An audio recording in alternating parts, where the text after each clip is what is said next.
Hey guys, I am Komal Agarwal and you are watching Vet Ignitor. तो आज हम पढ़ने वाले हैं एंटी नेमेटोडल ड्रग्स के बारे में। एंटी नेमेटोडल ड्रग्स देखने से पहले हमें उनके बारे में थोड़ा बहुत पता होना चाहिए। जैसे कि बेसिकली हमने जो टॉपिक स्टार्ट किया है वो है एंट हेलमिंथिक ड्रग फार्माकोलॉजी। एंट हेलमिंथिक ड्रग फार्माकोलॉजी के अंदर 3 टाइप्स के ड्रग्स के बारे में हम पढ़ने वाले हैं। जो कि पहला आता है एंटी नीमेटोडल, जो कि नीमेटोड्स के अगेंस्ट काम करेंगे। सेकेंड वन जो है वो है एंटी सिस्टोडल एंड थर्ड जो पढ़ने वाले हैं वो है एंटी ट्रिमेटोडल। तो लगातार 3 वीडियो आएंगी। एंटी नेमेटोडल फर्स्ट है, ये सेकेंड और ये थर्ड पार्ट एंटी ट्रिमेटोडल। ठीक है, अभी हम जो पढ़ने वाले हैं वो पढ़ने वाले हैं एंटी नेमेटोडल ड्रग्स। पर हमें इन सबसे पहले एंट हेलमिंथिक ड्रग्स की क्या आइडियल प्रॉपर्टीज होती हैं वो पता होनी चाहिए। अगर वो नहीं पता है तो फिर हम नहीं कुछ समझ सकते हैं इनके बारे में। ठीक है, तो एंट हेलमिंथिक ड्रग्स की जब भी प्रॉपर्टी की बात करेंगे तो सबसे पहली प्रॉपर्टी होती है कि इसका ब्रॉड स्पेक्ट्रम ऑफ एक्टिविटी होना चाहिए। अब ब्रॉड स्पेक्ट्रम से क्या समझते हो? मतलब अगर ये नेमेटोड्स के अगेंस्ट है तो ये ट्रिमेटोड्स पे भी काम कर पाए, ये सिस्टोड्स पे भी काम कर पाए और भी बैक्टीरिया इस पे काम कर पाए, तो इसको बोलेंगे ब्रॉड स्पेक्ट्रम ऑफ एक्टिविटी। ऐसा नहीं है कि ये किसी एक पर्टिकुलर एक ही ग्रुप पे काम कर पा रहा है, तो उसको बोलेंगे हम broad spectrum of activities. Second जो प्रॉपर्टी होती है इसकी कि इसका वाइड सेफ्टी ऑफ मार्जिन होना चाहिए। वाइड मार्जिन ऑफ सेफ्टी का क्या मतलब होता है कि अगर हमारा जो थेरेपेटिक डोज है, जो हमारा थेरेपेटिक डोज होता है उसके कंपैरिजन में अगर हमने 3 टाइम्स मोर दे दिया, 3 टाइम्स मोर दे दिया अगर कोई डोज, तो भी तब जाके वो टॉक्सिसिटी प्रोड्यूस करे, ऐसा माना जाता है यूजुअली कि 3 टाइम्स मोर देने पे भी बहुत रेयर सिम्टम आ रहे हैं, तो इसको बोलेंगे कि इसका वाइड मार्जिन ऑफ सेफ्टी है। ठीक है, अभी जो थर्ड प्रॉपर्टी होती है कि ये सेलेक्टिव टॉक्सिसिटी प्रोड्यूस करे। सेलेक्टिव टॉक्सिसिटी से क्या मतलब है? यहाँ पर सेलेक्टिव टॉक्सिसिटी मतलब है कि ये टॉक्सिक पैरासाइट के लिए हो, होस्ट के लिए ना हो। ठीक है, toxic to parasite but not to host. Host के लिए मतलब अब अगर हम कैटल को प्रोवाइड, कैटल के अंदर एडमिनिस्टर कर रहे हैं तो कैटल को कोई हार्म ना पहुंचाए, सिर्फ उसके अंदर जो पैरासाइट है उन पे काम करे। ठीक है, फोर्थ प्रॉपर्टी होती है इसकी कि good efficacy against both. Both में क्या क्या आ जाएगा कि अगर हमारा जो अडल्ट स्टेज है या फिर मेच्योर स्टेज है या फिर इमेच्योर स्टेज है, दोनों के लिए काम करेगा। ठीक है, against both mature and immature. क्योंकि कुछ कुछ अभी हम ऐसे ड्रग्स पढ़ेंगे जो कि या तो इमेच्योर कंडीशंस पे ज़्यादा अच्छे से काम कर पा रहे हों और कुछ कुछ ऐसे होंगे जो कि मैच्योर। तो इस वजह से जो आइडियल एंड हेलमिंथिक ड्रग्स होते हैं उनकी ये प्रॉपर्टीज होती हैं कि उनकी गुड एफिकेसी होती है मैच्योर और इमेच्योर दोनों के लिए। ठीक है, और इसका जो नेक्स्ट पॉइंट है वो है कि easy to administer in large dose. Easy to administer to a large number of animal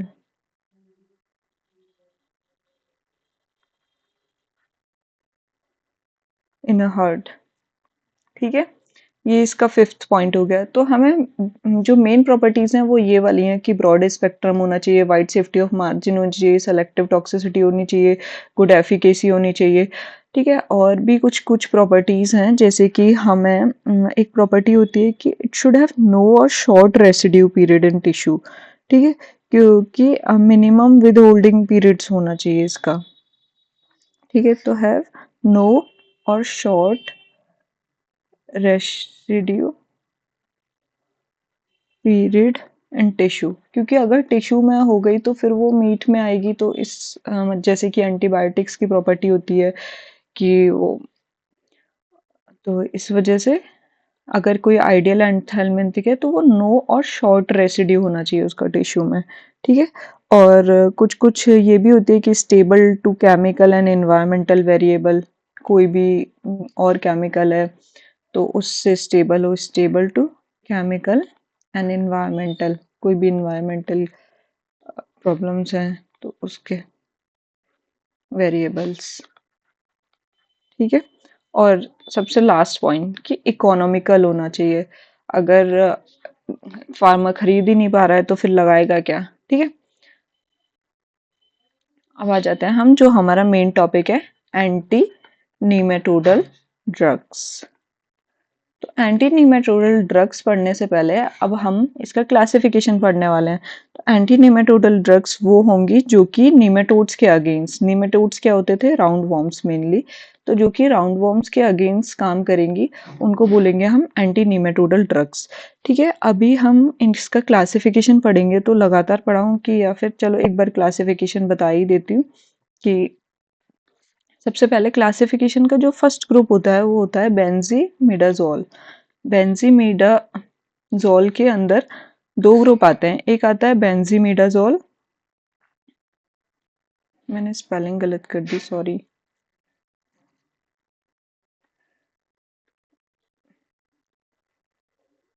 बेंजीमिडाजोल, ठीक है। बेंजीमिडाजोल के अंदर पहला जो ग्रुप है वो भी, उसका नाम भी सेम है, बेंजीमिडाजोल, और जो दूसरा ग्रुप है उसका उस ग्रुप का नाम है प्रोबेंजीमिडाजोल, मतलब ये प्रो ड्रग्स के फॉर्म में है। प्रोबेंजी, पता नहीं कि मैं बैंडी क्यों लिख देती हूँ बार बार, प्रोबेंजीमिडाजोल, ठीक है। अभी हम आ जाते हैं बेंजीमिडाजोल। तो बेंजीमिडाजोल के अंदर कौन कौन से ड्रग्स आते हैं, देखो तुमने बहुत सारे सुने होंगे। सबसे पहले लिख देते हैं टियाबेंडाजोल। टियाबेंडाजोल जो है ये फर्स्ट बेंजीमिडाजोल है। टियाबेंडाजोल का नाम थियाबेंडाजोल भी है, तो कंफ्यूज ना हो। और एल्बेंडाजोल तो बहुत ज़्यादा कॉमनली यूज ड्रग है, एल्बेंडाजोल, फेनबेंडाजोल, ठीक है। फेनबेंडाजोल प्रेगनेंसी सेफ होता है और ये ही सबसे ज़्यादा कॉमर्शियली यूज्ड एंटी नेमेटोडल ड्रग्स में माना जाता है। अब आ जाते हैं हम मेबेंडाजोल, मेबेंडाजोल, ऑक्सीबेंडाजोल, ठीक है, ऑक्सीबेंडाजोल, ऑक्सफेन ऑक्सफेनबेंडाजोल, ठीक है। और भी बहुत सारे होते हैं, फ्लूबेंडाजोल, ये बस इतने याद कर लेना, काम हो जाएगा। अब प्रोबेंजीमिडाजोल मतलब ये प्रो ड्रग हैं जो कि बाद में कन्वर्ट हो जाएंगे इन्हीं सब की फॉर्म में से किसी एक की फॉर्म में, एल्बेंडाजोल, जैसे कि फिबेंटल, फिबेंटल, ठीक है। फिबेंटल है, नियोबिटे, नियो नीटोबिमिन, नीटोबिमिन जो होता है एल्बेंडाजोल का वो होता है, मतलब इसको अगर जब ये प्रो ड्रग्स से जब एक्टिव ड्रग्स में बनेगा तो ये एल्बेंडाजोल में ही कन्वर्ट हो जाता है। और थायोफेनेट, ठीक है। तो पहला क्लासिफिकेशन में बेंजीमिडाजोल आते हैं जिसके अंदर बेंजीमिडाजोल और प्रोबेंजीमिडाजोल दो आ जाते हैं, ठीक है। अभी हम नेक्स्ट बात कर लेते हैं।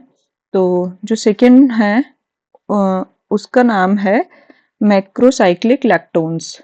क्या है? मैक्रोसाइक्लिक लैक्टोन्स। इसको हम मैक्रोसाइक्लिक एंटीबॉडीज भी बोलते हैं, मैक्रोसाइक्लिक एंटीबॉडीज, ठीक है। अब ये जो मैक्रोसाइक्लिक लैक्टोन्स, इसके अंदर भी फर्दर दो ग्रुप हैं। एक है एवरमेक्टिन ग्रुप, एवरमेक्टिन, अगर तुमने स्टार्टिंग के दो याद कर लिए तो ये समझ लो तुमने मेजर पार्ट काम कर लिया है, तो इन दोनों पे ज़्यादा फोकस कर लेना। तो पहला ग्रुप होता है एवरमेक्टिन और दूसरा ग्रुप होता है मिल्बीमाइसिन। एवरमेक्टिन के अंदर जो आते हैं वो आते हैं आइवरमेक्टिन, जो कि सबसे ज़्यादा यूज होता है, ठीक है, मान, और आइवरमेक्टिन, डोरामेक्टिन, सेलामेक्टिन, मैंने लास्ट टाइम भी बताया था कि हमने इसका एक ट्रिक बनाया था, एवर डोरा अब्बा सेल एप्रन, ठीक है। तो इसका एबामेक्टिन भी है एक इसमें, और एक है एप्रिनोमेक्टिन, एप्रिनोमेक्टिन, ठीक है। ये सारे हो गए एवरमेक्टिन ग्रुप के अंदर। मिल्बीमाइसिन के अंदर आता है मिल्बीमाइसिन, ऑक्सिन और मॉक्सीडेक्टिन, ठीक है। बहुत सिंपल है, अगर तुम एक दो बार देखोगे तो बहुत आसानी से याद हो जाएंगे ये, ठीक है। ये हमारे दो ग्रुप कवर हो गए हैं। और अब हमारा थर्ड ग्रुप जो होता है वो होता है इमिडाजोथायाजोल, ठीक है, इमिडाजोथायाजोल। इमिडाज़ोथायोज़ोल के अंदर जो आते हैं वो आते हैं लेवामिसॉल। लेवामिसॉल काफ़ी ज़्यादा यूज़ होता है कैटल वैटल के केस में, तो ये भी देखना इम्पोर्टेंट है। लेवामिसॉल, टेट्रामिसॉल और ब्यूटामिसॉल, ठीक है। अभी हमारा जो फोर्थ ग्रुप है, अगर तुम्हें ये भी ना याद हो तो बस तुम्हें ये याद होने चाहिए कि इसका मैकेनिज्म ऑफ एक्शन कैसे होता है और ये ड्रग्स के नाम क्या है, ठीक है। तो इमिडाज़ोथायोज़ोल, ठीक है।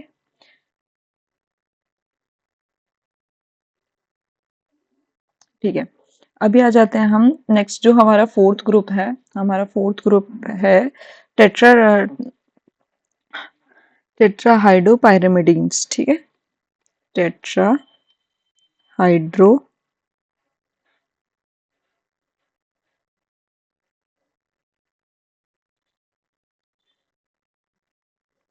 पायरिमिडीन्स, ठीक है। हाइड्रोपायरिमिडीन्स के अंदर जो हम पढ़ने वाले हैं वो है पायरेंटल। डिवॉर्मिंग में जब दिए जाते हैं वही वाले ड्रग है, पायरेंटल, मोरेंटल एंड ऑक्सेंटल, ठीक है। अब हमारा फिफ्थ जो क्लासिफिकेशन है वो आ जाता है ऑर्गेनोफॉस्फोरस कंपाउंड्स। ये मैंने पहले एक और वीडियो में डाला है, जब मैंने एक्टोपैरासिटिसाइड्स की जब वीडियो बनाई थी, तो उसमें आ जाते हैं ऑर्गेनोफॉस्फोरस कंपाउंड जैसे कि डाइक्लोरोवॉस, ठीक है, और कूमाफॉस, स्पेलिंग गलत हो गई,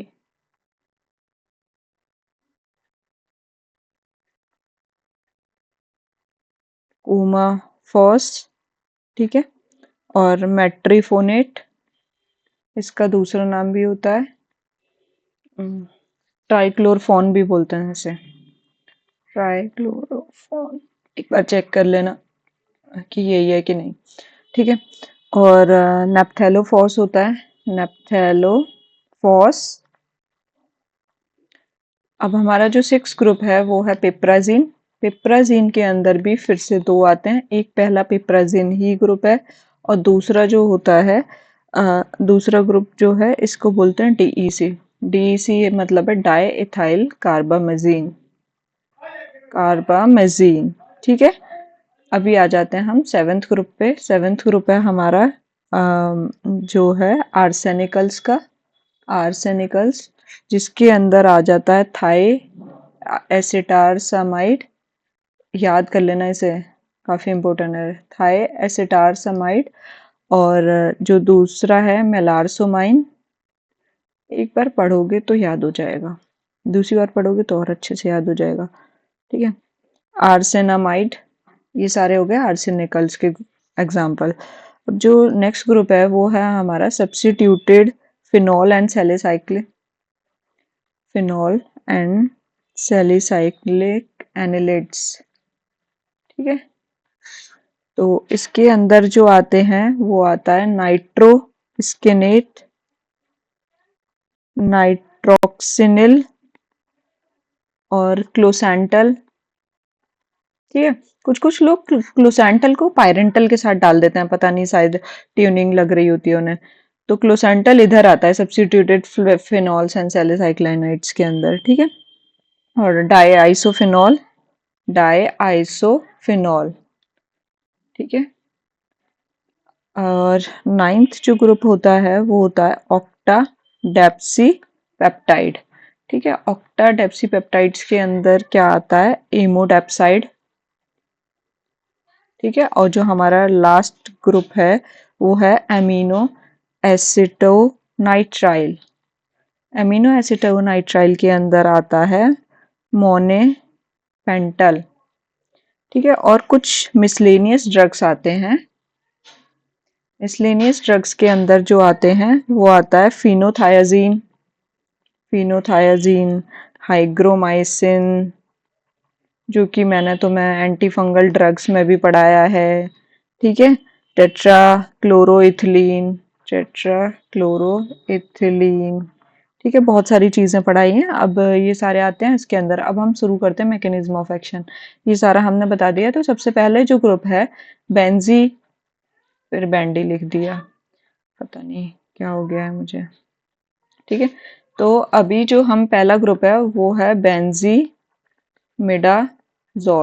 तो बेंजीमिडाजोल के अंदर जब भी हम देखने जाएंगे तो इसका मैकेनिज्म ऑफ एक्शन देखो, इसके अंदर एल्बेंडाजोल, फेनबेंडाजोल और जो भी आ रहा है सबको याद कर लेना। Fenbendazole, mebendazole, oxibendazole, oxfenbendazole. ठीक है, अभी इसका मैकेनिज्म ऑफ एक्शन टिप्स पे याद होना चाहिए कि ये हम कैसे काम करता है। तो देखो इसमें क्या, जो माइक्रोट्यूब्यूल्स, अगर पता होगा कि जो सेल होती है, सेल के अंदर सेल की जो मतलब स्ट्रक्चर देखोगे तो उसमें माइक्रोट्यूब्यूल्स होते हैं जो कि सेल डिवीजन वगैरह में भी हेल्प कर रहे होते हैं। तो माइक्रोट्यूब्यूल्स जो होता है, जो पैरासिटिक माइक्रोट्यूब्यूल्स होते हैं, वो प्रोटीन दो कंपोनेंट से बने होते हैं, एक अल्फा और एक बीटा ट्यूबुलिन प्रोटीन से। ठीक है, अल्फा और बीटा ट्यूबुलिन प्रोटीन। तो जो बेंजीमिडाजोल ग्रुप होता है, BZD से लिख देती हूँ मैं।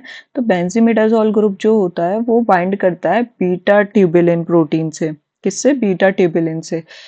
उससे बाइंड कर लेता है, और ये अल्फा और बीटा जो थे ये हमेशा बाइंड करते थे और एक डाइमर फॉर्म करते थे, और फिर जाके ये एक पॉलीमराइज करके ऐसे चेन बनाते थे। ठीक है, पॉलीमराइजेशन होता था और फर्दर ये ऐसे चेन बनती थी। तो जब ये अब बीटा ट्यूबुलिन जो है वो बेंजीमिडाजोल से बाइंड हो गई है, तो अल जी बेंजी जो बीटा ट्यूबुलिन है वो अल्फा से बाइंड नहीं करेगा, तो डाइमर फॉर्म नहीं होगा। अगर डाइमर ही फॉर्म नहीं होगा तो पॉलीमराइजेशन भी नहीं होगा। तो पहला जो स्टेप है ये क्या प्रिवेंट कर रहा है? Prevent polymerisation of the beta tubulin, polymerisation of microtubules. ठीक है, माइक्रोट्यूब्यूल्स को पॉलीमराइज नहीं होने दे रहा है ये। ठीक है, क्योंकि ये जो है, ये जैसे दो दो के जो डाइमर वाले ग्रुप होते थे, ये मिलके सब क्या मिलके बनाते थे? एक चेन बनाते थे माइक्रोट्यूब्यूलिन्स की। ठीक है, अब पहला स्टेप तो ये होता है, और दूसरे स्टेप देखो, नॉर्मली जो है दो चीज चल रही होती हैं कि एक तो डाइमराइजेशन होके ऊपर से पॉलीमराइजेशन चल रहा होता है, और नीचे से चेन जो है वो डीपॉलीमराइजेशन चल रही होती है। जैसे ये हमारी कोई भी सपोज करो ये हमारी एक माइक्रोट्यूब्यूलिन प्रोटीन है, माइक्रोट्यूब्यूल्स की। तो यहाँ से क्या होगा? यहाँ से डीपॉलीमराइजेशन हो रहा होगा, और यहाँ से यहाँ से डीपॉलीमराइजेशन हो रहा होगा, और ऊपर से पॉलीमराइजेशन होगा नॉर्मल लाइफ में। अभी इसने क्या किया कि ऊपर से पॉलीमराइजेशन को प्रिवेंट कर दिया, और नीचे से डीपॉलीमराइजेशन हो ही रहा है। तो इसी वजह से जो हमारी माइक्रोट्यूब्यूल है वो अपना फंक्शन नहीं कर पाएगी, क्योंकि माइक्रोट्यूब्यूल फॉर्म ही नहीं हो पाएगी तो फंक्शन क्या करेगी?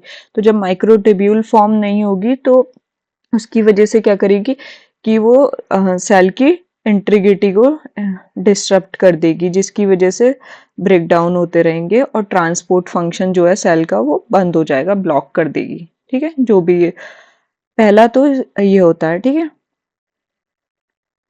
अब हम आ जाते हैं, और ये जो बाइंडिंग होती है बेंजीमिडाजोल की, उसके साथ ये जो है ये रिवर्सिबल होती है और सैचुरेबल होती है। ठीक है, ये भी ध्यान रखना। तो पहला स्टेप तो ये होता है कि इन्होंने क्या किया कि प्रिवेंट कर दिया डीपॉलीमराइजेशन को। बहुत सिंपल से याद रखना, प्रिवेंट कर दिया पॉलीमराइजेशन को, और डीपॉलीमराइजेशन भी हो रहा है। ठीक है, अब दूसरा जो होता है, दूसरा क्या होता है कि माना जाता है कि ये इनहिबिट करता है कुछ माइटोकॉन्ड्रियल एंजाइम को। तो कौन कौन से एंजाइम को इनहिबिट करता है? Inhibit mitochondrial fumarate reductase. ठीक है, फ्यूमरेट रिडक्टेज। क्रेब साइकिल में फ्यूमरेट रिडक्टेज क्या करता था? ठीक है, एंड फ्यूमरेट रिडक्टेज एंजाइम, और जिसकी वजह से क्या होगा?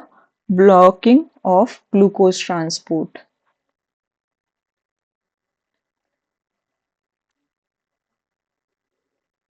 और अनकपलिंग ऑफ ऑक्सीडेटिव फॉस्फोराइलेशन,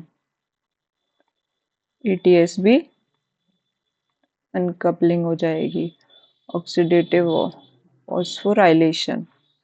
ठीक है, अब जब इतना सब कुछ हो जाएगा तो जिसकी वजह से एनर्जी सप्लाई नहीं होगी पैरासाइट को, पैरासाइट की डेथ हो जाएगी। ठीक है, तो यही 2 प्रोसेस होते हैं जिसके थ्रू बेंज़ोइमिडाज़ोल्स काम करते हैं। तो हमें पता होना चाहिए कि पहला पॉलीमराइज़ेशन को रोक रहा है, बीटा ट्यूबुलिन से बाइंड कर जाता है और उसका पॉलीमराइज़ेशन रोक देता है, और दूसरा जो है जो फ्यूमरेट रिडक्टेज है उससे बाइंड कर लेगा और उससे बाइंड करने के बाद एनर्जी प्रोवाइड नहीं कर पाएगा। ठीक है? अब जो होता है, हम मानते हैं कि ये जो बेंज़ोइमिडाज़ोल जो होते हैं, जितने भी बेंज़ोइमिडाज़ोल ग्रुप वाले ड्रग्स होते हैं, वो डिपेंड करते हैं कॉन्टैक्ट टाइम को रेदर देन डोज। ठीक है, तो उनका क्या होता है, वो कॉन्टैक्ट टाइम पे डिपेंड होता है रेदर देन डोज, कि हमने कितना डोज दिया है, इस पे डिपेंड नहीं करेगा कितना वो कांटेक्ट में आए हैं उसके, तो उस पर डिपेंड करता है। तो इसी वजह से जो जब भी हम बेंजीमिडाजोल अगर हम सिंगल डोज में दे रहे हैं तो वो उतना इफेक्टिव नहीं होता, हम मल्टीपल डोजिंग करें तो वो ज़्यादा इफेक्टिव होता है क्योंकि कांटेक्ट टाइम बढ़ जाता है। ठीक है, तो यही देखा जाता है कि कांटेक्ट टाइम बढ़ जाता है। ठीक है, और रुमिनेंट्स में तो ये काफ़ी ज़्यादा इफेक्टिव होता है जो मल्टीपल डोजिंग वाला है। ठीक है, क्योंकि फिर जब स्लो स्लो क्योंकि वो पास होगा र्यूमेन से, र्यूमेन को पास करना है तो र्यूमेन में ही काफ़ी टाइम ले लेता है, तो कांटेक्ट टाइम लॉन्गर हो जाता है और जिसकी वजह से अच्छे से काम कर पाती हैं। ठीक है, तो अभी हमने ये सारा पढ़ लिया है, तो अब हम आ जाते हैं कुछ कुछ मैकेनिज्म ऑफ एक्शंस पढ़ने के बाद इनके ड्रग्स जो थे वो कैसे काम कर रहे थे। ठीक है, तो ग्रीन ही ले लेते हैं। ठीक है, तो सबसे पहले मैंने बताया था कि पहला ड्रग था टियाबेंडाजोल। टियाबेंडाजोल जो था, जिसको हम थियाबेंडाजोल भी बोलते हैं। ठीक है, ये फर्स्ट बेंजीमिडाजोल था। यार सॉरी, मैं हर बार बेंजी को बेंडा लिख देती हूँ, पता नहीं क्या है मेरा, है ना, बेंजी कर लेना इसे, बेंजीमिडाजोल। ठीक है, और थियाबेंजी मिडाज़ोल जो है वो फर्स्ट बेंज़ोमिडाज़ोल होता है। ये ब्रॉड स्पेक्ट्रम बेंज़ोमिडाज़ोल है, तो मतलब ये काफ़ी, मतलब नेमेटोड्स के सिवा और भी बाकी चीज़ों पे काम कर सकता है, तो ये ब्रॉड स्पेक्ट्रम बेंज़ोमिडाज़ोल है। ठीक है, ये नेमेटोड्स के अगेंस्ट काम करता है, ये फंजाई के अगेंस्ट काम करता है और ये माइट्स के अगेंस्ट भी काम करता है, जो कि अकैरिसाइड्स काम करने चाहिए। ठीक है, तो थियाबेंडाजोल इतने लोगों के अगेंस्ट काम कर रहा है, इसलिए इसे ब्रॉड स्पेक्ट्रम कह रहे हैं। और ये जितने भी, अब ये इसका मेन यूज़ क्या है कि जितने भी जीआई नेमेटोड्स होते हैं कैटल के, शीप के, गोट के या फिर हॉर्स के अंदर, जैसे कि अब जीआई नेमेटोड्स के नाम नहीं पता, अरे याद करो दोबारा से, हेमोंकस था, ठीक है, ट्राइकोस्ट्रोंगाइलस था, ठीक है, और भी कितने सारे तो थे, कौन कौन से थे, ब्यूनोस्टोमम, ठीक है, और एस्ट्रेटेजिया, नेमेटोडेरस, ठीक है, ये जितने भी हैं इन सब के अगेंस्ट काफ़ी अच्छे से काम करता है। हॉर्स के अंदर देखोगे तो हॉर्स के अंदर स्ट्रोंगाइलस के लिए काफ़ी इफेक्टिव माना गया है, ऑक्सीयूरिस के लिए काफ़ी इफेक्टिव माना गया है और पारेस्केरिस के लिए भी। ठीक है, तो ये वाले केसेस देख लेना, ये थियाबेंडाजोल का बता दिया मैंने। अब आ जाते हैं हम एल्बेंडाजोल। देखो एल्बेंडाजोल जो है काफ़ी ज़्यादा यूज़ होता है मार्केट में और कमर्शियली अवेलेबल भी है, बस इसको एक टाइम पर कॉन्ट्रा इंडिकेट करते हैं, ये हमें हमेशा याद रहना चाहिए कि ये प्रेगनेंसी सेफ नहीं है। ठीक है, तो इसे प्रेगनेंसी में नहीं देंगे, प्रेगनेंसी में ही कॉन्ट्रा इंडिकेट कर दिया जाएगा।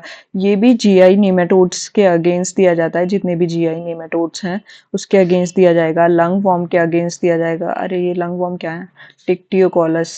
ठीक है, लिखना है क्या, डिक्टियोकोलस।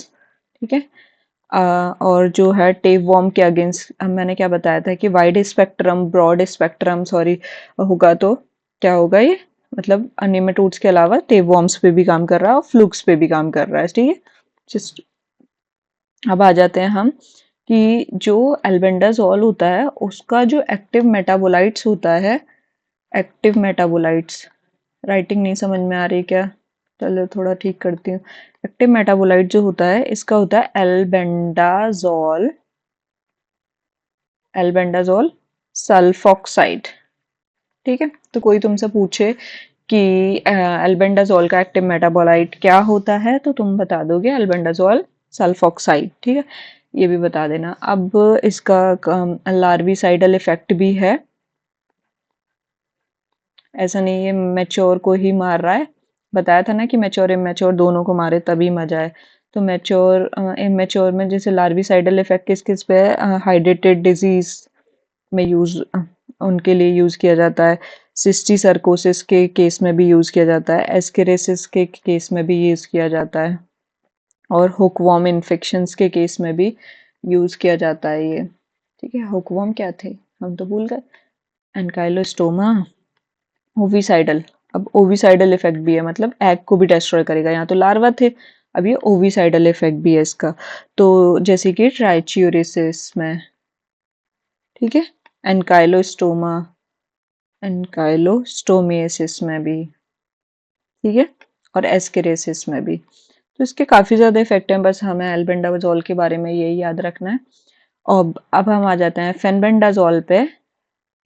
फिबेंडा, फेनबेंडाजोल, एन रह गया, फेनबेंडाजोल। तो फेनबेंडाजोल की जब भी बात करेंगे तो ये ब्रॉड स्पेक्ट्रम है, ठीक है।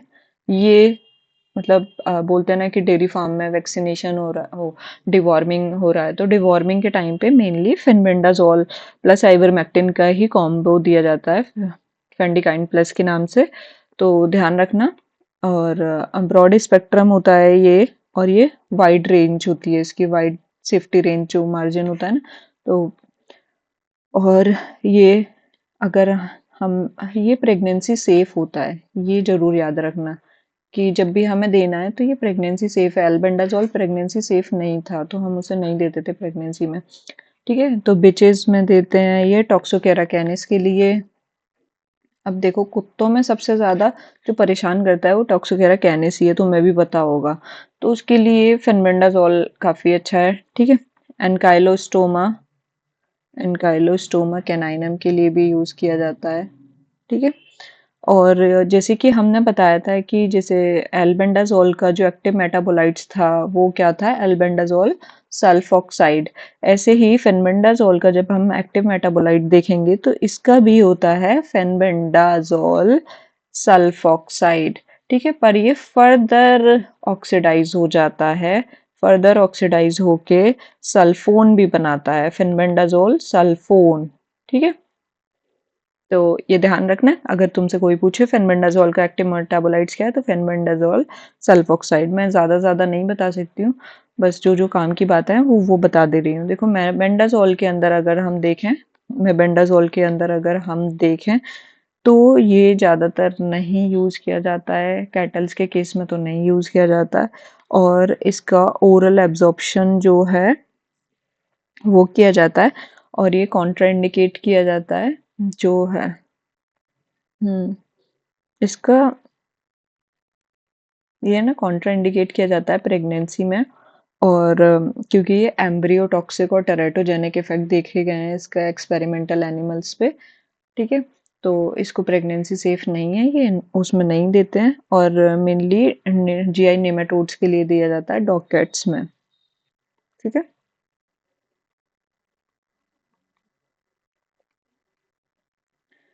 अभी हम आ जाते हैं, और भी बहुत सारे बताए थे मैंने तुम्हें, जैसे कि ऑक्सी, ज्यादा गंदा राइटिंग हो गया, नेक्स्ट पेज पे आते हैं, ठीक है। ऑक्सीबेंडाजोल, ऑक्सीबेंडाजोल के अंदर देखें तो ये भी जीआई राउंड वॉर्म्स के लिए यूज होता है, और इसको लंग वॉर्म में भी यूज करते हैं, और ये हॉर्स के लिए काफी अच्छा है। तो हॉर्स के अंदर ऑक्सीबेंडाजोल यूज किया जाता है, एक कॉम्बो कॉम्बिनेशन आती है ऑक्सीबेंडाजोल, ऑक्सीबेंडाजोल प्लस डीईसी, जो अभी मैं बताऊंगी वो डॉग्स में यूज की जाती है, ठीक है, ये वाली डाई इथाइल कार्बामेजीन, ठीक है। और भी बहुत सारे थे, ऑक्सफेनबेंडाजोल बताया था मैंने तुम्हें, ठीक है, और कैमबेंडाजोल, फ्लूबेंडाजोल।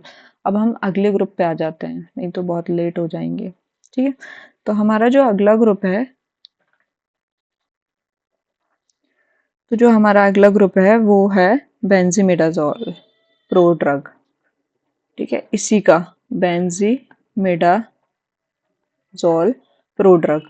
तो ये जो प्रोड्रग है, बस मैं तुम्हें छोटा छोटा बता देती हूँ क्योंकि मेरे पास उतना टाइम नहीं है। फिबेंटल, तो फिबेंटल जो है वो एक प्रोड्रग है जो कि अगर जब मेटाबोलाइज होता है तो ये फेनबेंडाजोल, फेनबेंडाजोल प्लस ऑक्सीबेंडाजोल में कन्वर्ट हो जाता है, फेनबेंडाजोल प्लस ऑक्सीबेंडाजोल में, ठीक है। जब ये एक्टिवेट होता है, तो ये क्या था, ये प्रोड्रग था। अभी हम आ जाते हैं नीटोबिमिन के बारे में, जो हमारा सेकंड था नीटोबिमिन। नीटोबिमिन जो है, मैंने तुम्हें तब भी बताया था कि वो एल्बेंडाजोल में कन्वर्ट हो जाता है, एल्बेंडाजोल। ठीक है, ये कॉन्ट्राइंडिकेट किया जाता है प्रेगनेंसी में, क्योंकि एल्बेंडाजोल तो कहाँ ही यूज करते थे प्रेगनेंसी में। ठीक है, अभी हम नेक्स्ट ग्रुप पर आ जाते हैं, जिसका नाम है मैक्रोसाइक्लिक लैक्टोन्स। ठीक है, मैक्रोसाइक्लिक लैक्टोन्स, और इसका दूसरा नाम है मैक्रोलाइड्स। अब इसको मैक्रोलाइड्स क्यों कहते हैं, क्योंकि इसका फुल नेम है मैक्रोलाइड्स एंडैक्टोसाइट्स। एंडैक्टोसाइट्स बोलते हैं जब भी एक्टोपैरासाइट और एंडोपैरासाइट जो दोनों पे काम करे, तो उसको बोलते हैं एंडैक्टोसाइट। ठीक है, एन, एंडो, ठीक है, और डेक्टो इससे आया है एक्टोपैरासाइट से। ठीक है, तो जो दोनों पे काम करे, एंडो और एक्टो पे, उसको बोलते हैं हम एंडैक्टोसाइट्स। अभी हम आ जाते हैं, तो ये काम कैसे करेगा। हाँ, तो हमें इसके अंदर हमने दो ग्रुप बताए थे, कि एक एवरमेक्टिन ग्रुप था और एक मिल्बीमाइसिन ग्रुप था। ठीक है, सारे एग्जाम्पल याद होंगे मुझे लगता है, नहीं याद है, दोबारा से याद करा देती हूँ। एवरमेक्टिन के अंदर बहुत सिंपल था, आइवरमेक्टिन था, वो पूरा पूरा नहीं लिख रही, आइवरमेक्टिन था, डोरामेक्टिन था, सेलामेक्टिन था, एबामेक्टिन था, ठीक है, और एप्रिनोमेक्टिन था। ठीक है, मिल्बीमाइसिन के अंदर मिल्बीमाइसिन, ऑक्सिम और मॉक्सीडैक्टिन था। ठीक है, अभी हम आ जाते हैं इसका जो है मैकेनिज्म ऑफ एक्शन पे, जिसकी हमें सख्त जरूरत है। ठीक है, तो इसका जो होता है मैकेनिज्म ऑफ एक्शन, उसमें क्या होता है कि जो बताती हूँ, तो ये जो है मैकेनिज्म ऑफ एक्शन में जब भी हम देखेंगे, तो जो पैरासाइट के पास ग्लूटामेट निमेटोड्स मेनली, तो ग्लूटामेट गेटेड क्लोराइड चैनल होते हैं, क्लोराइड चैनल। तो जो आइवरमेक्टिन है, या फिर तुम कह लो कोई भी मिल्बीमाइसिन है, या फिर मैक्रोसाइक्लिक लैक्टोन्स जो होते हैं, उनकी एफिनिटी होती है इसके लिए ग्लूटामेटेड गेटेड क्लोराइड चैनल से बाइंड करने की। तो वो क्या करते हैं, ये जैसे कि मेरे ग्लूटामेट गेटेड आयन चैनल्स हैं, ठीक है, तो उससे जाके बाइंड कर जाएंगे। जैसे सपोज करो आइवरमेक्टिन था, वो जाके बाइंड किया, तो glutamated gated chloride ion channels जो होते हैं, वो बाइंड हो गए, ठीक है, नर्व सेल्स पे। ये हमारी कोई नर्व सेल की मेम्ब्रेन थी, तो पोस्ट साइनेप्टिक मेम्ब्रेन मान लो।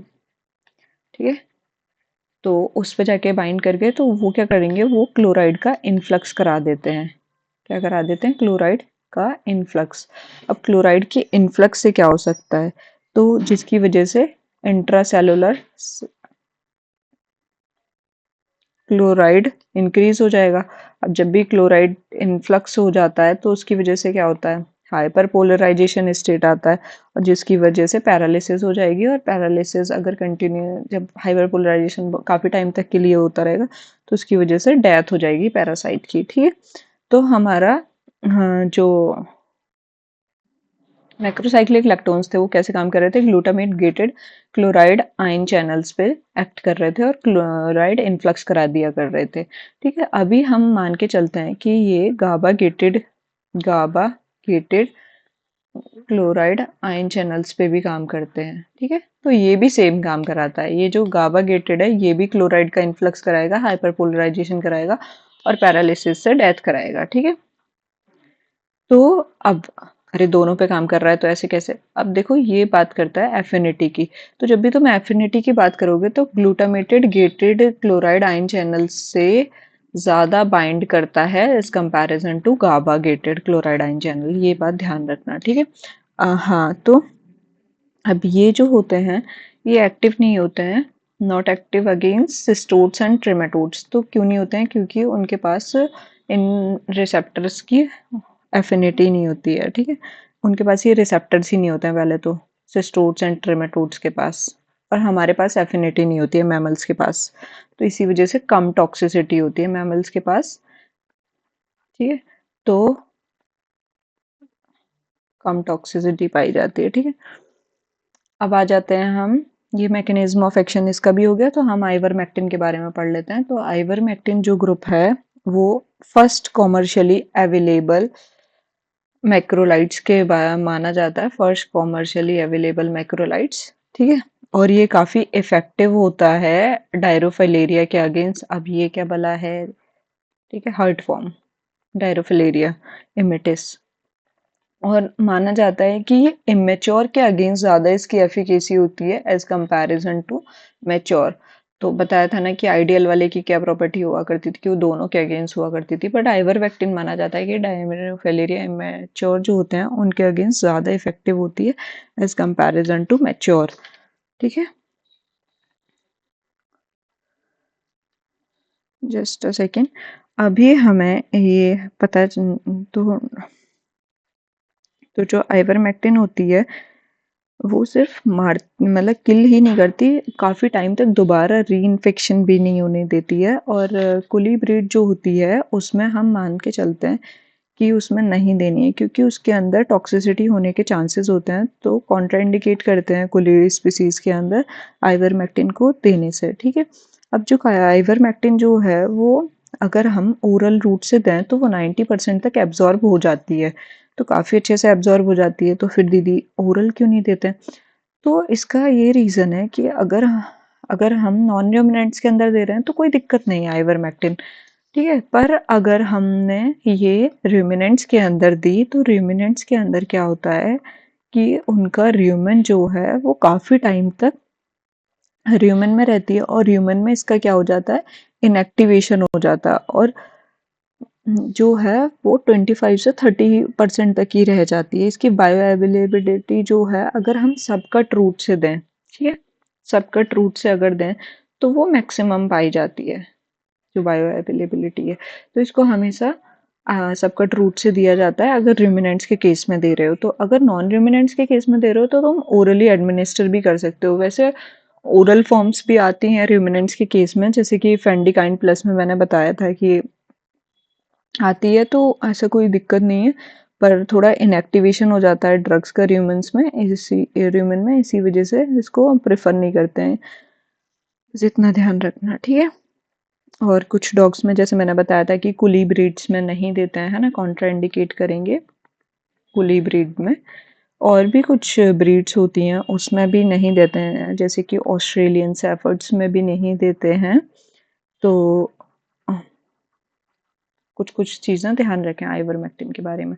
और डोज रेट भी याद कर सकें तो 0.2 mg पर केजी बॉडी वेट से दिया जाता है। ठीक है, मुझे लगता है काफ़ी लंबी वीडियो हो जाएगी, पर कोई बात नहीं, अब पढ़ाना तो है ही। ठीक है, अब आ जाते हैं एवामेक्टिन। देखो ये जो है आइवरमेक्टिन, एवामेक्टिन, इनके सबके अंदर दो कंपोनेंट होते हैं। तो एक कंपोनेंट होता है B1A और एक कंपोनेंट होता है B1B। तो जो B1A होता है वो ज़्यादा मोर देन 80% होता है, और B1B जो है वो लेस देन 20% होता है। बट इसमें जो है एवामेक्टिन के अंदर अनसैचुरेटेड कार्बन्स पाए जाते हैं और आइवरमेक्टिन के अंदर सैचुरेटेड कार्बन चेन है। बस इतना ही डिफरेंस होता है, और ये ज़्यादा टॉक्सिक है आइवरमेक्टिन के कंपैरिजन में। तो देते तो इसे भी हैं, बट ध्यान रखो कि आइवरमेक्टिन बेस्ट होती है। एप्रिनोमेक्टिन की जब भी हम बात करेंगे तो एप्रिनोमेक्टिन जो है वो हमेशा टॉपिकल सॉल्यूशंस में ही दी जाती है, और मतलब पोरॉन सॉल्यूशंस में भी दी जाती है, कभी भी ओरल या आईवी रूट से नहीं दी जाती है एप्रिनोमेक्टिन। बस इतना ध्यान रखना है इसके बारे में। ठीक है, जो सेलामेक्टिन है, अगर हम सेलामेक्टिन की बात करेंगे तो उसको भी टॉपिकली दिया जाता है। ठीक है, अभी हम नेक्स्ट थर्ड ग्रुप के बारे में बात कर लेते हैं, जो कि हमारा था इमिडाज़ोथायोज़ोल। ठीक है, इमिडाज़ोथायोज़ोल के बारे में सिर्फ मैकेनिज्म ऑफ एक्शन ही बात करेंगे अब, क्योंकि काफ़ी लेट हो गया है। ठीक है, तो पहला है इसका जो एग्जाम्पल था ब्यूटामिसोल, लिवामिसोल और ट्रिट्रामिसोल। सबसे ज़्यादा लिवामिसोल देखने के लिए मिलेगा तुम्हें। तो जो यूज़ होता है लेवामिसोल, याद कर लेना कि लेवामिसोल का मैकेनिज्म ऑफ एक्शन कैसे होता है कि levamisole act as a autonomic ganglionic stimulant. ठीक है, तो लेवामिसोल जो है मतलब इमिडाज़ोथायोज़ोल्स जो होते हैं वो कैसे एक्ट करते हैं, act as autonomic ganglionic stimulant. ठीक है, तो अब जब इन्होंने स्टिमुलेट कर दिया तो अब क्या करेंगे ये, तो ये एक्टिवेशन कर देंगे किसका, या तो पैरासिम्पैथेटिक नर्वस सिस्टम का या फिर सिंपैथेटिक नर्वस सिस्टम का। ठीक है, तो किसी न किसी नर्वस सिस्टम का एक्टिवेशन हो जाएगा। अब उसकी वजह से क्या होगा, उसकी वजह से कॉज सस्टेन्ड मस्कुलर कॉन्ट्रैक्शन। ठीक है, मस्कुलर कॉन्ट्रैक्शन होते ही रहेंगे। ठीक है, इन ससेप्टेबल नेमेटोड्स, जिसकी वजह से क्या होगा, मस्कुलर पैरालिसिस हो जाएगी और वो गिर जाएगा मेम्ब्रेन से छूट के। ठीक है, तो इसमें देखा गया है कि लेवामिसॉल की वजह से हमेशा निकोटिनिक लाइक एक्शंस प्रोड्यूस होते हैं। जितने भी निकोटिन की वजह से जैसे इफेक्ट आते हैं, तो वैसे ही सेम लेवामिसॉल के केस में माने गए हैं कि ये आते हैं। और भी कुछ मैकेनिज्म ऑफ एक्शंस मानी जाती है कि ये इंटरफेयर करता है कार्बोहाइड्रेट्स मेटाबॉलिज्म को। जैसे कि हमने देखा था उसमें कि वो पॉलीमराइजेशन के अलावा जो बेंजीमेडाजोल थे वो कार्बोहाइड्रेट्स मेटाबॉलिज्म को भी रोक दे रहे थे। ठीक है, ग्लूकोज ट्रांसपोर्ट नहीं होने दे रहे थे। तो ये भी क्या करते हैं, ये ब्लॉक कर देते हैं फ्यूमरेट रिडक्टेज को, ब्लॉकिंग फ्यूमरेट रिडक्टेज और एंड सक्सिनिक ऑक्सीडेज। ठीक है, वहां पर सिर्फ फ्यूमरेट रिडक्टेज रुक रहा था, यहाँ पे ये दो एंजाइम को ब्लॉक कर देते हैं, fumarate reductase and succinic oxidase. ठीक, जब भी हम इसको हाई डोज पे देखें देते हैं तब ये वाला मैकेनिज्म ऑफ एक्शन भी देखा जाता है, और जिसकी वजह से क्या होगा कि पैरासाइट को एनर्जी नसीब नहीं होगी और जिसकी वजह से उसकी डेथ हो जाएगी अल्टीमेटली। ठीक है, मेरी आवाज जाती जा रही है। कॉन्ट्राइंडिकेट करते हैं, इसको आईवी रूट से नहीं दिया जाता है, हमेशा ये ओरली या फिर टॉपिकली दिया जाता है। और कभी भी कॉन्ट्राइंडिकेट और भी, जैसे कोई भी डेबिलिटेटेड एनिमल है पतला दुबला सा, उसमें नहीं देंगे। कोई भी प्रेग्नेंट एनिमल है उसमें भी नहीं देंगे। ठीक है, और इसकी जो टॉक्सिसिटी देखी जाती है तो इसकी टॉक्सिसिटी जब भी देखी जाती है तो एक्यूट टॉक्सिसिटी के केस में हमेशा हेक्सामिथोनियम दे दिया जाता है। क्या दिया दिया जाता है, हेक्सामेथोनियम, जो कि क्या है, गैंग्लियन ब्लॉकर। क्योंकि हमने गैंग्लियन स्टिमुलेंट इफेक्ट देखा था ना उसका, तो हमें गैंग्लियन ब्लॉकर देना पड़ेगा। तो हेक्सामेथोनियम जो है एक्यूट टॉक्सिसिटी में हम दे सकते हैं उससे रिकवर होने के लिए। अब जो भी है लेवामिसॉल कभी भी किसके साथ नहीं दिया जाता। अगर हम इसका ड्रग इंटरेक्शन देखें तो लेवामिसॉल कभी भी निकोटिनिक लाइक एक्टिविटी जो कर रहे हैं उन ड्रग्स के साथ कभी भी नहीं दिया जाएगा। जैसे कि अब निकोटिनिक लाइक एक्टिविटी कौन कौन करते हैं, पायरेंटल अभी पढ़ाऊंगी, पायरेंटल मोरेंटल ये सारे जितने भी हैं वो लेवाम, तो इनके साथ कभी भी कॉम्बिनेशन में नहीं दिया जा सकता है। ठीक है, लेवामिसॉल की जब भी हम बात करेंगे, तो हमने ये इमिडाजो थायाजोल भी पढ़ लिया है। तो अब हमारा जो अगला वो फोर्थ कैटेगरी था वो था टेट्रा हाइड्रोपायरिमिडीन। तो टेट्रा हाइड्रोपायरिमिडीन्स के अंदर तीन ड्रग्स आते थे, पायरेंटल, मोरेंटल और ऑक्सेंटल। ठीक है, इसका हम मैकेनिज्म ऑफ एक्शन देखते हैं। तो इसका मैकेनिज्म ऑफ एक्शन जो है पायरेंटल का, वो निकोटिनिक लाइक डिपोराइजिंग करता है। तो क्या कर रहा है, nicotine like depolarising neuromuscular blocking agent. ठीक है, अब जब ये मतलब जो पैरेंटल होता है, पैरेंटल कैसे एक्ट करता है कि वो nicotinic like depolarising neuromuscular blocking agent की तरह काम कर रहा है, जिसकी वजह से निकोटिनिक कोलिनर्जिक रिसेप्टर्स का एक्टिवेशन हो जाता है। ठीक है, तो activation of nicotinic cholinergic receptors. अब जब ये वाले रिसेप्टर्स जो हैं वो एक्टिवेट हो जाते हैं, तो जिसकी वजह से क्या होगा, स्लोली डेवलप कॉन्ट्रैक्चर। कॉन्ट्रैक्चर क्या होता है, एक कंडीशन जिसमें कि सारे मसल्स के अंदर कॉन्ट्रैक्शन प्रोड्यूस हो जाता है, या फिर जॉइंट्स के अंदर कुछ मतलब मूवमेंट्स का प्रॉब्लम आ जाता है, तो उस प्रोसेस को कॉन्ट्रैक्चर बोलते हैं। And spastic paralysis, spastic paralysis will occur and अब ये तो हमारा ये देखने के लिए मिलता है। और एक और चीज़ मानते हैं कि ये जो है ये इनहिबिट कर देता है, ऑल्सो इनहिबिट ACHE। ACHE क्या था? एसिटाइल कोलिन एस्टरेज, जो कि क्या करता था, एसिटाइल कोलिन को जब ACHE डाला जाता था तो वो कोलिन और ऐसे मतलब मेटाबोलाइज करने में हेल्प करता था। तो अब जब वो मेटाबोलाइज नहीं होगा, हमने क्या किया, इनहिबिट कर दिया, जिससे ऑर्गेनोफॉस्फोरस कंपाउंड्स करते थे। ठीक है, तो इसने भी ACHE को इनहिबिट कर दिया, तो acetyl choline like effects produce करेगा और फिर उसकी वजह से क्या होगा, पैरालिसिस हो जाएगी कंटिन्यूस उसकी वजह से। तो और एक्सपेल्ड हो जाएंगे जितने भी वॉर्म्स थे हमारी बॉडी से मतलब एनिमल की बॉडी से। और मैमल के लिए भी ये काफ़ी लेस टॉक्सिक होता है, क्योंकि जो मैमेलियन स्केलेटल मसल होती है वो लेस एफिनिटी होती है उसकी पैरेंटल के लिए। ठीक है, तो ये ध्यान रखना। अब जो इसकी प्रिपरेशन आती है पायरेंटल की, तो वो आती है पायरेंटल टार्ट्रेट के फॉर्म में, कोई पूछ सकता है तुमसे, और पायरेंटल पामोइट की फॉर्म में।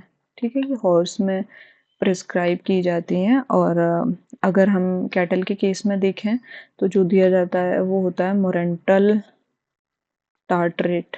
ठीक है, अब हॉर्स के केस में ये किस किस की डिजीज़ के केस में दिया जाता है, तो स्ट्रोंगाइलस के केस में, एस्केरिड्स के केस में और पिनवॉर्म्स के केस में। पर ये बोट्स के केस में नहीं दिया जाता है। बॉट्स जो होते हैं, जो भी बॉट फ्लाई वगैरह होते हैं, तो उनके केस में नहीं दिया जाता है, ये उन इफेक्टिव नहीं होता है। ठीक है, तो अभी हम फिफ्थ कंपाउंड्स पढ़ते हैं। फिफ्थ ग्रुप जो था वो था हमारा ऑर्गेनोफॉस्फोरस कंपाउंड, जो कि मैंने उसमें भी पढ़ाया है। ठीक है, एक्टोपैरासाइट्स में। तो जो ऑर्गेनोफॉस्फोरस था, जिसमें बताया था डाइक्लोरोवॉस, ठीक है, कोमाफॉस, ये सारे बताए थे। तो ये कैसे काम करते हैं, कोमाफॉस, ठीक है, और ट्राइक्लोरोफॉन, ये सारा जो बताया था, ट्राइक्लोरोफॉन। तो ये कैसे काम करते हैं, इनका जो मैकेनिज्म ऑफ एक्शन होता है काफ़ी सिंपल होता है। ये इनहिबिट कर देते हैं ACHE, ठीक है, एसिटाइल कोलिन एस्ट्रेज एंजाइम को। अब ये एसिटाइल कोलिन एस्ट्रेज एंजाइम क्या करता था, ये एसिटाइल कोलिन जो भी पड़ी होती थी उसको मेटाबोलाइज करके एसिटाइल प्लस कोलिन में कन्वर्ट कर दिया करता था, जिससे काफ़ी लॉन्ग टाइम तक वो अपना एक्शन ना शो करती रहे। जब हमने इसको इनहिबिट कर दिया तो ये जो है ये कन्वर्ट नहीं होगी एसिटाइल प्लस कोलिन में, तो एसिटाइल कोलिन वहाँ पर प्रेजेंट होगी। तो जब एसिटाइल कोलिन प्रेजेंट होगी, न्यूरोमस्कुलर ट्रांसमिशन होते रहेंगे और जिसकी वजह से पैरालिसिस हो जाएगी। ठीक है, अब जो है मैंने बताया था ट्राइक्लोरोफॉन का दूसरा नाम होता है मेट्रिफोनेट, मेट्रिफोनेट। ठीक है, और ये जो है ये फर्दर कन्वर्ट हो जाता है डाइक्लोरवॉस में, ये एक प्रो ड्रग होता है। तो ये ड्राई डाइक्लोरवॉस में कन्वर्ट हो जाता है, ये सेमी सिंथेटिक है क्योंकि। ठीक है, और ये जो होते हैं ऑर्गेनोफॉस्फेट, ये इफेक्टिव होते हैं किसके अगेंस्ट, बॉट्स के अगेंस्ट, ठीक है, और एस्केरिड्स के अगेंस्ट, ऑक्सीयूरिस के अगेंस्ट, इन सब के अगेंस्ट, और यूरिनरी सिस्टोसोमियासिस के अगेंस्ट। ठीक है, इन सब के अगेंस्ट काफ़ी इफेक्टिव होते हैं। तो हमने ये वाला ग्रुप भी पढ़ लिया है। तो अब आ जाते हैं, हमारा जो सिक्स ग्रुप है वो है पिप्राजीन। पिप्राजीन जब भी हम पढ़ने जा रहे हैं तो पिप्राजीन के अंदर हमें दो चीज़ पढ़नी है, एक पिप्राजीन और एक डाइएथाइल कार्बामेजीन। ठीक है, एक हमें पिप्राजीन पढ़नी है और एक हमें DEC पढ़नी है, डाइएथाइल कार्बामेजीन। ठीक है, तो पिप्रामिजीन जो है वो कैसे काम करता है, इसका मैकेनिज्म ऑफ एक्शन देखेंगे तो ये जो है ये गाबा रिसेप्टर एगोनिस्ट माना जाता है, गाबा रिसेप्टर एगोनिस्ट। ठीक है, अब जब गाबा रिसेप्टर एगोनिस्ट है तो क्या करेगा कि क्लोराइड कंडक्शन करेगा, क्लोराइड का कंडक्शन कर देता है किसके अंदर, पैरासाइट के अंदर। ठीक है, नर्व मेम्ब्रेन के थ्रू। तो अब क्या होगा, जिसकी वजह से क्या होगा, हाइपरपोलराइजेशन स्टेट आ जाएगी। ठीक है, हाइपरपोलराइजेशन स्टेट की वजह से क्या होगा, हाइपरपोलराइजेशन आ जाएगा और रिड्यूस कर देगा and reduce excitability at neuromuscular junction. ठीक है, एक्साइटेबिलिटी रिड्यूस हो जाती है न्यूरोमस्कुलर जंक्शन पे और हाइपरपोलराइजेशन हो जाता है नर्व मेम्ब्रेन्स का। अब जिसकी वजह से क्या होता है कि मसल का रिलैक्सेशन हो जाता है, और मसल रिलैक्सेशन की वजह से क्या होता है, फ्लैसिड पैरालिसिस हो जाती है। ठीक है, फ्लैसिड पैरालिसिस देखने के लिए मिलती है। और कुछ कुछ ऐसा भी माना गया है कि ये एंटी कोलिनर्जिक सिम्टम्स प्रोड्यूस करता है। कैसे? एंटी कोलिनर्जिक को, कोलिनर्जिक नहीं, anti cholinergic and neuromuscular junction पे। ठीक है, ठीक है। और ये हाँ, कुछ कुछ कहीं कहीं पे लिखा है कि ये ब्लॉक कर देता है सक्सिनेट प्रोडक्शन को।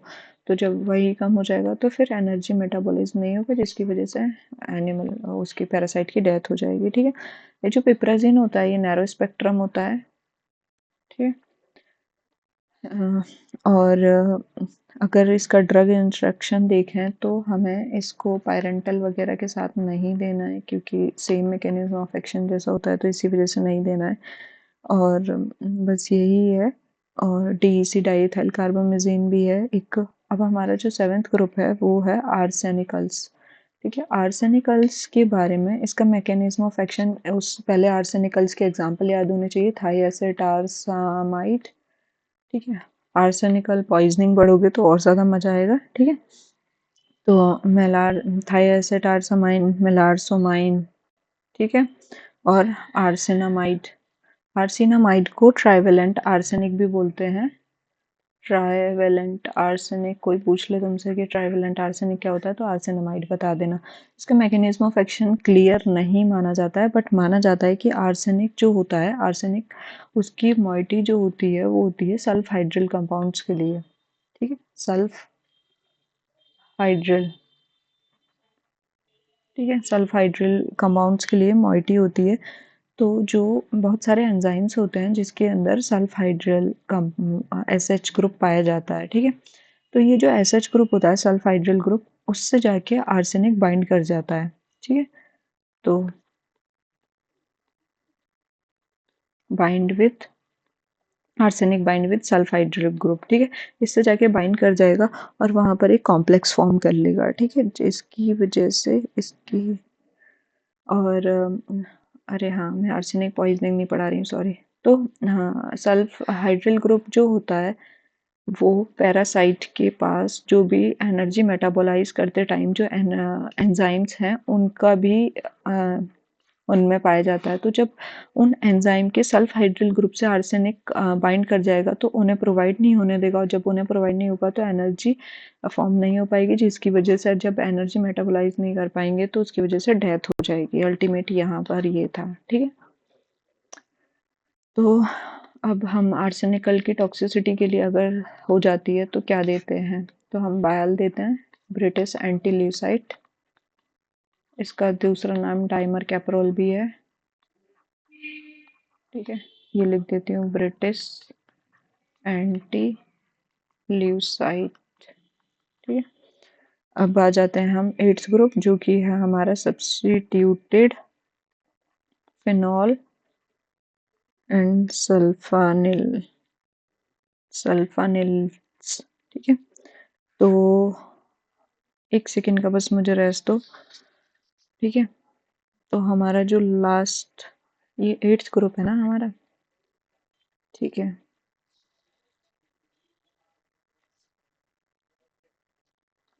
तो हमारा जो, हम सेल्फ सब्स्टिट्यूटेड फिनॉल्स के बारे में जब भी हम बात करेंगे तो इसके अंदर आता है डाईआइसोफिनॉल, जिसको डीएनपी भी बोला जाता है। ठीक है, जो हमने बाकी के कंपाउंड्स पढ़े हैं वो बहुत ज़्यादा इंपॉर्टेंट है, तो उनको याद रखना। आगे वाले जो हैं वो उतने इम्पोर्टेंट नहीं है। ठीक है, इसके अंदर सबसे पहले जो आता है इसको डीएनपी भी बोलते हैं। इसका फुल फॉर्म तो नहीं पता मुझे, बड़ा वाला, पर छोटा वाला ही है, डाईआइसोफिनॉल। ठीक है, तो डाईआइसोफिनॉल जो होता है वो काफ़ी, मतलब जो यूज़ होता है वो किस किस के अगेंस्ट होता है, तो गेव वर्म होता है ना। गेव वर्म क्या था, अरे वाई शेप फॉक्ड वर्म, वही सब। सिंगेमस ट्रेकिया, सिंगेमस ट्रेकिया के अगेंस्ट काफ़ी इफेक्टिव माना जाता है, और जितने भी ब्लड सकिंग पैरासाइट्स हैं उनके अगेंस्ट, ब्लड सकिंग पैरासाइट्स के अगेंस्ट इफेक्टिव माना जाता है। ठीक है, और ये जो है इसका कोई इफेक्ट नहीं है नॉन ब्लड सकिंग के लिए, ऐसा माना जाता है इसको। ओरल और पेरेंटल रूट से दिया जाता है जब भी, और ये कोई पेन प्रोड्यूस नहीं दिया जाता है। जब भी हम इसे सबकट वगैरह देते हैं तो इसको आराम से दे सकते हैं, ठीक है। अब आ जाते हैं हम दूसरे ग्रुप पर। इसी का डाइआइसोफेनॉल के बाद जो है दूसरा था इसी में नाइट्रोस्केनेट, ठीक है। नाइट्रोस्केनेट जो है ये भी एक सब्स्टिट्यूटेड फिनॉल है जो कि एंटीसिस्टोडल ड्रग, मेनली एंटीसिस्टोडल ड्रग है, जो हमें अभी बाद में पढ़ेंगे क्या है, एंटीसिस्टोडल ड्रग। निमेटोडल नहीं है पर ये वाइड स्पेक्ट्रम होता है तो काम कर रहा है, ठीक है। ये जो है टॉक्सोकेरा कैनिस को ट्रीट करता है, टॉक्सोकेरा कैनिस के लिए दिया जाता है, और टॉक्सोस्कैरिस लियोलिना के लिए दिया जाता है, टॉक्सोस्कैरिस लियोलिना, ठीक है। और एनकाइलोस्टोमा में भी दिया जाता है, इन सब में दिया जाता है, ठीक है। अब हम आ जाते हैं, जो हमारा 9th ग्रुप था वो था हमारा ऑक्टा डेप्सी पेप्टाइड, ठीक है। इसके अंदर बस एक है इमोडेप्साइड। तो इमोडेप्साइड जो है, हाँ, इसके अंदर हम देखते हैं कि ये जितने भी जीआई नेमाटोड्स हैं उनके अगेंस्ट कैट्स में काफ़ी अच्छा रिजल्ट मिला है हमें। तो हम प्राजिक्विंटल वगैरह के साथ कॉम्बिनेशन में इसे देते हैं। एक सेकेंड, हाँ, प्राजिक्विंटल के साथ ही देते हैं, कंफ्यूज हो गई थी। तो इसको प्राजिक्विंटल के साथ कॉम्बिनेशन में देते हैं, ठीक है, इमोडेप्साइड के साथ। ये टॉक्सोकेरा कैटाई वगैरह के लिए भी यूज़ होता है, और मुझे उतना कुछ नहीं पता है इसके बारे में तो मैं नहीं बताऊंगी। मुझे बस ये पता है कि इसकी कॉम्बिनेशन आती है, एक बार और चेक कर लेना, प्राजिक्विंटल के साथ ही है, प्राजिक्विंटल, हाँ ठीक है, इमोडेप्साइड की और टॉपिकल आती है शायद, ठीक है। अब आ जाते हैं हम 10th वाले पे, जो कि थे अमीनो एसिटो नाइट्राइल डेरिवेटिव्स, ठीक है। तो ऐसा माना जाता है कि नोवेल क्लास के एंथेल्मेंथिक्स होते हैं जो कि शीप्स के लिए मेनली यूज होते हैं, ठीक है। इसमें भी एक ही है, मोने पेंटल, ठीक है। तो मोनोपेंटल जो है वो पैरालिसिस कॉज कराता है, और उसकी वजह से डेथ हो जाती है नेमेटोड्स की, ठीक है। और जितने भी शीप में जो भी नेमेटोड्स होते हैं उनके लिए काफ़ी हेल्पफुल रहता है ये, ठीक है। और बाकी के हेलमिंथ ग्रुप रेजिस्टेंस जिनके अगेंस्ट आ भी गया है तो उसमें अगर हम अमीनो एसिटाइल नाइट्राइल डेरिवेटिव्स देंगे तो वो काफ़ी ज़्यादा इफेक्टिव माना गया है, ठीक है। अब आ जाते हैं हम मिसलेनियस पे, मिसलेनियस, ठीक है। मिसलेनियस में था जो हमने पढ़ा था फिनोथायसिन, फिनोथायजीन। फिनोथायजीन के मैकेनिज्म ऑफ एक्शन वैसे तो नोन नहीं है, पर ये माना जाता है कि कार्बोहाइड्रेट्स मेटाबॉलिज्म को इंटरफेयर करता होगा, तो जिसकी वजह से नीमेटोड्स की डेथ हो जाती होगी। और ये कोलिन एस्टरेज मतलब एसिटाइल कोलिन एस्टरेज को भी इनिबिट कर देता है, जिसकी वजह से वही निकोटिनिक लाइक सिम्टम्स आते हैं। और ये जो है जितने भी जीआई नेमेटोड्स वगैरह हैं उसमें दिया जाता है, हॉर्स वगैरह में स्ट्रोंगाइलेस, ट्राइकोस्ट्रोंगाइलेस, इन सब के अगेंस्ट। और ये नैरो सेफ्टी ऑफ मार्जिन है, तो ध्यान रखना कि मतलब ठीक ही देते हैं मतलब।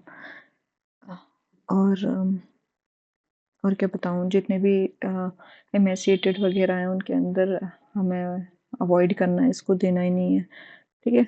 अब आ जाते हैं हम जैसे कि एक और जो मैंने बताया था तो मैं वो था tetra chloro ethylene. Tetra chloro ethylene जो है वो डॉग्स कैट्स में यूज़ किया जाता है हुकवॉर्म के अगेंस्ट, पर ये कभी कभी डिजीनेस वगैरह प्रोवाइड करता है, ठीक है। और ये रूमिनेंट्स में जब हम ओरली देते हैं तो